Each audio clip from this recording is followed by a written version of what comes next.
intervention to, or create a new one, and that is to award the Israel Prize, which in almost our 80 years, we've never awarded it to a non-Israeli, and we're going to award it this year to President Trump. This was announced formally over lunch by our Minister of Education, who's responsible for the Israel Prize. It's going to be awarded to President Donald J. Trump for his tremendous contributions to Israel and the Jewish people. I think it's such a fitting thing, and it would honor us, obviously, Mr. President, if you could visit Israel in that occasion, on our Independence Day. But I have to say that this reflects the overwhelming sentiment of Israelis across the spectrum. They appreciate what you've done to help Israel and to help our common battle against the terrorists and those who would destroy our civilization. So, again, that's an expression of thanks and appreciation. Thank you, baby, very much. That really is a great honor. Any questions, please? We'll go pretty quickly because pretty much we agree on most of the things, and you would know what most of those things are. Please, go ahead. Thank you, Mr. President. I'd like to know if you and the Prime Minister talked about having Israel pull back its troops before Hamas fully disarms. I know that's been an issue. Did you push for that today? Well, we talked about Hamas and we talked about disarmament, and they're going to be given a very short period of time to disarm, and we'll see how that works out. Steve Witkoff and Jared Kushner will be in charge of that from our side, but if they don't disarm, as they agreed to do, they agreed to it, and then they'll be held to pay for them. And we don't want that. We're not looking for that. But they have to disarm within a fairly short period of time. Was Israel withdrawing its forces? Well, that's a separate subject. We'll talk about that. Mr. President? Yes. Mr. President, did you have a message for the Prime Minister about the West Bank? And are you at all concerned that settler violence, Israeli settler violence, could be undermining the peace plan? Well, we have had a discussion, big discussion, for a long time on the West Bank. And I wouldn't say we agree on the West Bank 100%, but we will come to a conclusion on the West Bank. If I could ask, what is the disagreement? Well, I don't want to do that. It'll be announced at an appropriate time. But he will do the right thing. I know that. I know him very well. He will do the right thing. Yes? There is a growing fear of a confrontation between Israel and Turkey. How are you going to ease this tension given the fact that President Erdogan called Mr. Netanyahu Hitler and compares Israel to the Nazis? Well, I know President Erdogan very well. And as you all know, he's a very good friend of mine. And I believe that, and I do respect him, and Bibi respects him, and they're not going to have a problem. They're not going to have a problem. I know him very well. And you've seen me do things with President Erdogan and Turkey that nobody else could have done. We're not going to have a problem. He's done a fantastic job. I'm with him all the way. I'm with Bibi all the way. Nothing's going to happen. Yes. Mr. President, are you concerned that Israel is not moving quickly enough to phase 2 of the peace plan? Well, I'm not concerned about anything that Israel's doing. I'm concerned about what other people are doing or maybe aren't doing. But I'm not concerned. They've lived up to the plan. They're strong. They're solid. And sometimes they don't understand when somebody violates something that you want to give them a second chance. Well, we'll give them a couple of second chances. But no, Israel's lived up to the plan 100%. Don't forget, we made the plan possible by taking out Iran. And speaking of Iran, I hope they're not trying to build up again, because if they are, we're going to have no choice but very quickly to eradicate that buildup. So I hope Iran is not trying to build up, as I've been reading that they're building up weapons and other things. And if they are, they're not using the sites that we obliterated, but they're using possibly different sites. We know exactly where they're going, what they're doing, and I hope they're not doing it because we don't want to waste the fuel on a B-2. It's a 37-hour trip both ways. I don't want to waste a lot of fuel. Okay? Mr. President Trump, as part of your last remarks regarding the pardon request of Prime Minister Netanyahu, Herzog office told us that you have not talked after the official request of Prime Minister Netanyahu pardon. Can you clarify to us? Did you talk Which about request it are you talking about? with the President Herzog, the Israeli President Herzog? Did you talk with him directly? President Erdogan? Herzog. The Israeli So President you're talking Herzog. about pardon? Yeah. Oh, well, you got to say that. No, I think he's going to be in great shape. He's a wartime prime minister at the highest level. He's achieved tremendous success. And I'll say it, if you had 8 out of 10 prime ministers in his position right now, or before right now, maybe, you wouldn't have Israel any longer. Israel would not exist. I'd say two of them would, and 8 of them wouldn't. Those are not good odds. You needed a very special man to really carry through and really help Israel through this horrible jam. These are major factions, and it started with our negotiation with Iran. I think it probably started with Soleimani. That was really where you mentioned that today, which started with Soleimani. Bad guy, doing bad things, hurting a lot of people, killing American soldiers and other soldiers. But it started right there, would probably be the starting point. And then from that point forward, but you have a wartime prime minister at the highest level. There could be other wartime prime ministers, but they'd lose.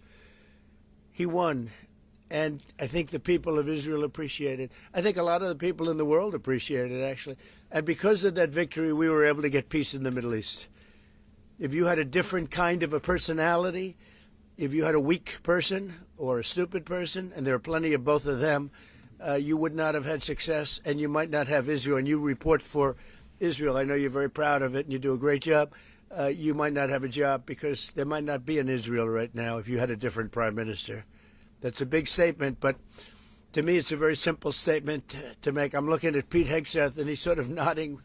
If they don't have a strong prime minister, Pete, you might not have Israel today. I think he'll go down in the record books. And, I was a big help. I'll be honest with you, big help. Somebody said in the room, if you don't have Trump, you needed a proper combination of everything. And if you didn't have that combination, which they had, you would not have an existing Israel right now. And the people of Israel know it. That's why they like me, and it's why they actually like him. He's got a little bit of a love-hate more than I do over there. But you know what? Even the haters have a lot of respect for him. There's a lot of jealousy about him. A lot of jealousy. Jealousy is a bad word. But I believe you would not have Israel right now. So it's a big deal. Yeah, please. Mr. President, a recent poll showed that as many as half of Gazans would be willing to leave the Gaza Strip if afforded the opportunity to do so. Back in February, you said that all Gazans should be. I heard that number today. Half of Gaza would leave. I've always said it. I said if they were given the opportunity to live in a better climate, they would move. They're there because they sort of have to be. I think it would be a great opportunity. But let's see if that opportunity presents itself. But we're helping the people of Gaza a lot. So is Israel, by the way. So we'll see what happens. But I saw that it was a poll. It was actually more than half the people would leave if they were given the opportunity.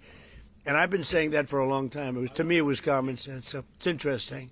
Why wouldn't countries accept them? Look, let's not talk about it because we don't want the controversy. Right now, we're helping Gaza. But if they were given the opportunity, I think even higher than that, the group that did the poll is usually, I call them negative pollsters. You have a lot of them.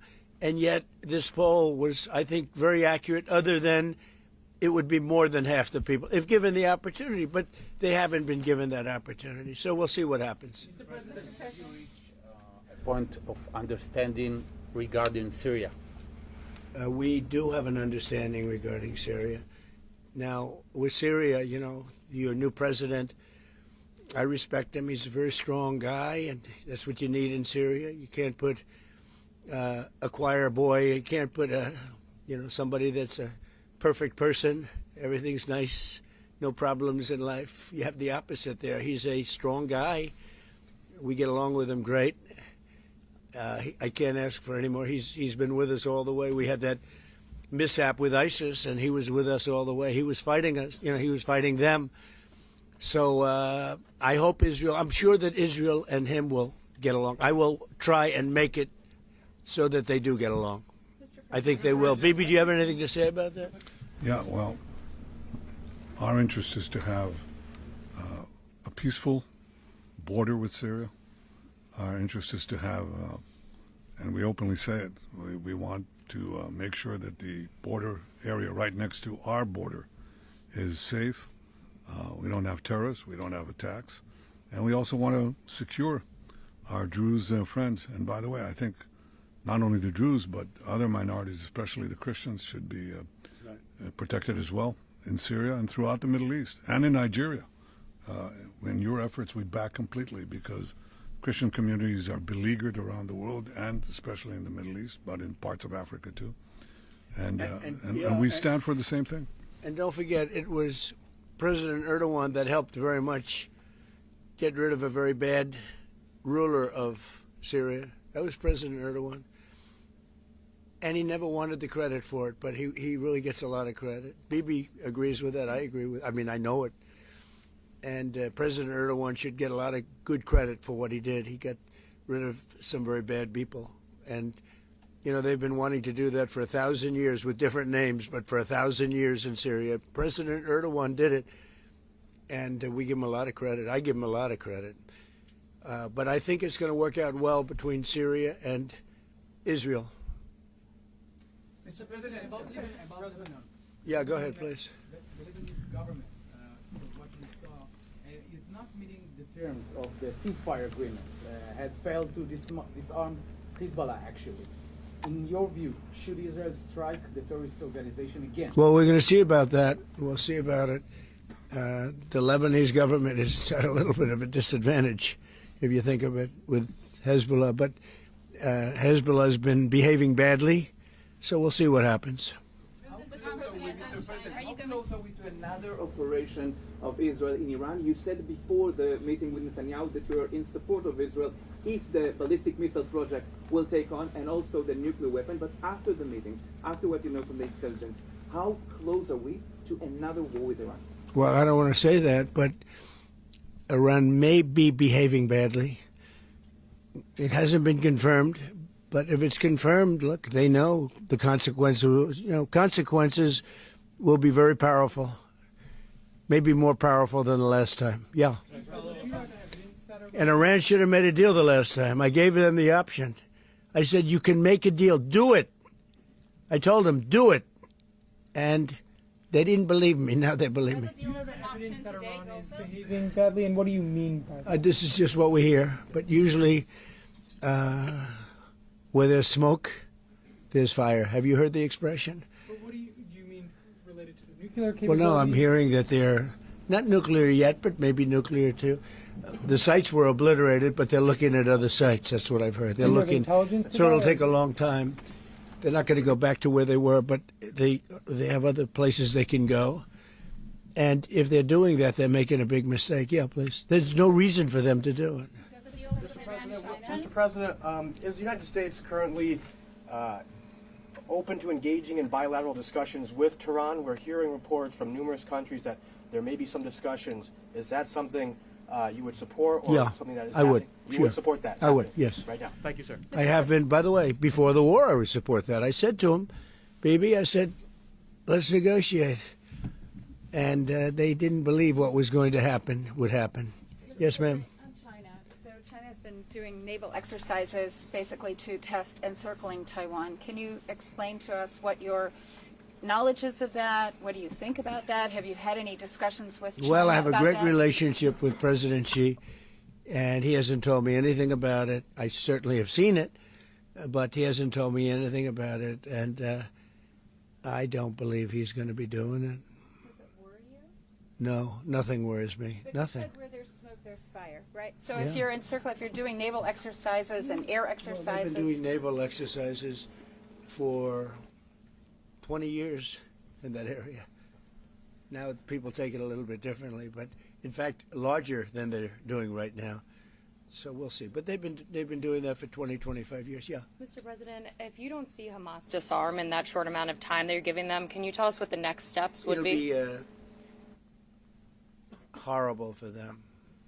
Horrible. Okay. going to be really, really bad for them. And I don't want that to happen. But they made an agreement that they were going to disarm. And you couldn't blame Israel. By the way, we have other countries that will come in and do it. They said, let us do it for you if they don't.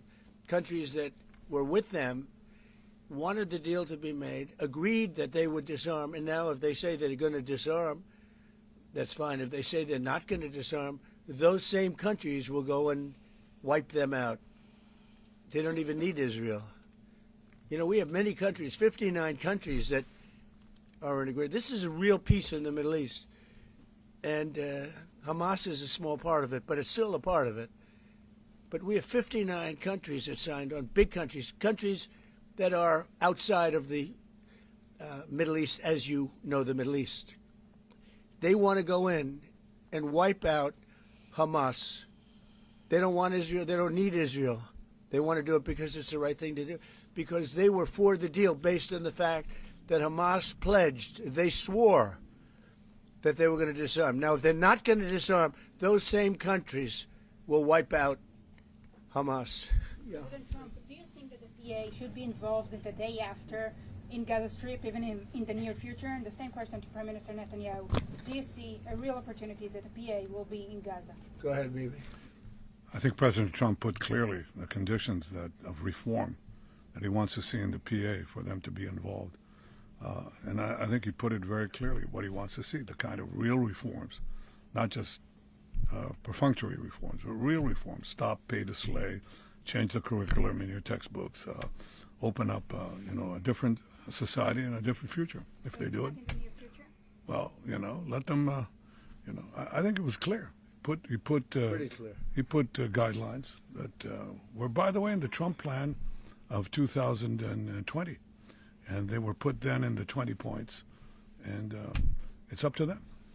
Remember this, if we didn't do what we did to Iran, just to make the subject just slightly different, you wouldn't have peace in the Middle East. You wouldn't have a deal signed in the Middle East. You wouldn't have a deal. Because other Arab nations, which are great people, I know them very well, they're great people, they wouldn't be able to have agreed to peace in the Middle East because you would have had a dark cloud hanging over everything. It wouldn't have been possible. So Iran has been greatly reduced in power, prestige. I don't want to use the word humiliation because, they're trying to build up again. But we can't let them build up because if they build up, there can't be peace in the Middle East. It was a mistake. When they wiped out Iraq and Iran were about the same power. And they fought each other with different names for 1,000 years. And then our country came out and blew up one of those two countries, namely Iraq. And all of a sudden, Iran had the whole Middle East all to itself. But that's not true anymore. That's not true anymore. Can you tell us F-35 to Say it? Tell us something about your plan to expand the Abraham Accords. If you can tell us something about your plan to expand the Abraham Accords. Well, the Abraham Accords are a great achievement of Jared and everybody. I mean, it was one of the great achievements. They'll be expanded. Countries are already talking about expanding it, and they'll be expanded fairly quickly. Yeah, please. What about Saudi Arabia? Is it still on the table? The normalization? Saudi Arabia is great. We have a great leader, and a friend of mine and a friend of a lot of people. Also an enemy of some people, but those people aren't doing so well. Saudi Arabia has been very good as far as I'm concerned. They've done everything that we can ask for. But normalization with Israel is on the table? They're getting along great with Israel. They will. And at some point, they'll sign the Abraham Accords. Mr. President, so one of the big domestic tasks ahead of you is to pick a new chairman for the Fed. Yeah. You've said that you have one favorite, but you're I also do. doing interviews. Still do. Hasn't changed. Yeah, I'll announce them at the right time. There's plenty of time. Are you? Is But there in the any meantime, chance? we're doing numbers that nobody's ever seen. We have $18 trillion coming in. We had a 4.3% GDP. They thought it was going to be 2%. And that's despite the Democrat shutdown. Had the shutdown not occurred, we would have had an extra 1.25 points. Think of that. we are doing, and also despite the fact that we have a fool at the Federal Reserve. I mean, Biden reappointed him, and it's too bad. You would have thought he wouldn't have done that. But he's an absolute fool who's building a new Federal Reserve, or he's doing a renovation of a building. Maybe he's up to $4.1 billion to do a renovation of a few very small buildings. It's the highest price in the history of construction. He's spending more money than any building has ever spent per square foot on the renovation of, as an example, I'm doing a magnificent, big, beautiful ballroom that the country has wanted, the White House has wanted for 150 years. It's a massive job, and it's a tiny fraction of that number. And we're under budget and ahead of schedule. Now, it's bigger than I told you. It's after realizing we're going to do the inauguration in that building, it's got all bulletproof glass. It's got all drone, they call it drone-free roof. So drones won't touch it. It's a big, beautiful, safe building. But it's a big project for a tiny fraction of that. We're under budget and ahead of schedule, and they've wanted it for 150 years. Think of it: the Federal Reserve building, 2 buildings there. They don't know what they're doing. They're way over budget. I mean, almost. This was built during the Biden administration, and I rode by it the other day, and it's headed by the head of the Federal Reserve. Too late, too late, Powell. Too late because he's always too late with interest rates, except before the election he was too early because that would have helped. That was supposed to help get her elected. It had no impact. We won all 7 swing states. But no. We're thinking about bringing a suit against Powell for incompetence because think of it. These aren't outstanding buildings. These are small buildings. He's at $4 billion more. It's going to end up costing more than $4 billion. $4 billion. It's the highest price of construction. Again, Democrats, highest price of construction per square foot in the history of the world. There's never been. Gorgeous monuments are built for a much smaller price. So we're thinking about bringing a gross incompetence, what's called gross incompetence lawsuit. It's gross incompetence against Powell. And it was his baby. And the guy's just incompetent. I mean, there's nothing you can do about it. He's just a very incompetent man. But we're going to probably bring a lawsuit against him. Thank you all very much. I appreciate it. Bibi, congratulations. Mr. President, when do you expect an announcement then on Powell's replacement? January sometime. And will you ask Jay Powell to resign? Well, he should resign. Entirely? Be a favor to the nation. But he's come close. I mean, we're getting pretty close. I would fire him. I'd love to fire him, but we're so close. Maybe maybe I still might. Will you set F-35 to Turkey? Say it. Are you going to approve a selling of F-35 to Turkey? We're thinking about it very seriously. And what is What your prevented- reaction to this? They'll never use it again. Thank you, President.